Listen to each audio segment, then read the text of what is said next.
Şimdi bu üniversiteli işçiler platformu olarak biz bir platform kurduk. Türkiye genelinde biz örgütlendik.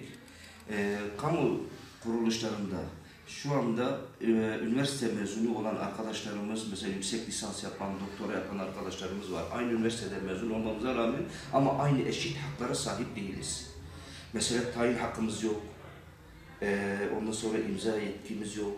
Görevde yükselmemiz yok.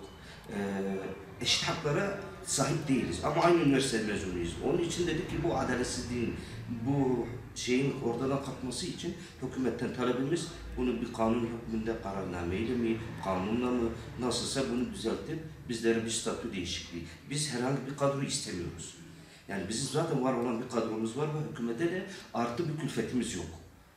Var olan kadromuz olduğu için istediğimiz şudur ki elimizde bulunan diplomalarının gereğini yerine getirelim. Mesela ziraat mühendisi arkadaşımız ziraat mühendisi olarak sahada çalışsın. Veteriner hekim olan arkadaşımız veteriner hekim olarak çalışsın. Yani tüm kamu kuruluşlarında bu tür şekilde çalışan bir sürü arkadaşlarımız var ve ne yazık ki o il müdürünün, onların sorumluları istediği şekilde onları kullanabiliyorlar. Bir lise mezunu arkadaşımız memur statüsünde olduğu gibi bir doktora yapmış olan bir arkadaşımız da mesela gel burayı temizle diyebiliyor. Gel bu bardağı al götürebiliyor. Bu ne kadar hakkaniyetli olur acaba? Yani bu tür sıkıntılarımız var. Bu sıkıntılarımızı daha önce TÜSİN 2015'te yapılan toplu iş sözleşmesinin 36. bir maddesine göre kanuna koyulmuştu, imza altına alınmıştı ama hiç uygulamaya geçilmedi. Bunu şey etmediler, nedir ismi? Kale almadılar kısacası. Umudumuz buydu ki yeni sözleşmede tekrar sözleşmeye girelim. Bu sefer de hükümetle anlaşmaya gidemedik.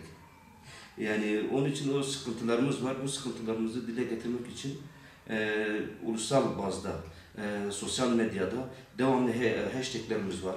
Twitter'da, Facebook'ta iyi çalışıyoruz. Güzel bir örgütlememiz var. Tüm siyasi partilere gittik, ayrım yapmadan. Mesela geçen iki hafta önce ben Hür Dava Partisi Genel Başkan Yardımcısı Mehmet Eşin Bey'e, Zekeriya Bey'e hepsine dosyaları takdim ettim. Diğer şekilde CHP, MHP, milletvekillerine, hepsine gitti. AK Parti'ye ulaşıldı.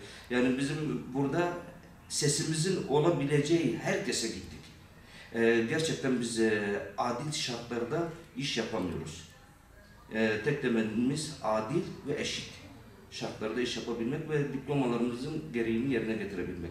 Dediğim gibi 4 tane diplomam var ama ben temizlikçi, işçi olarak, beden işçisi olarak çalışıyorum.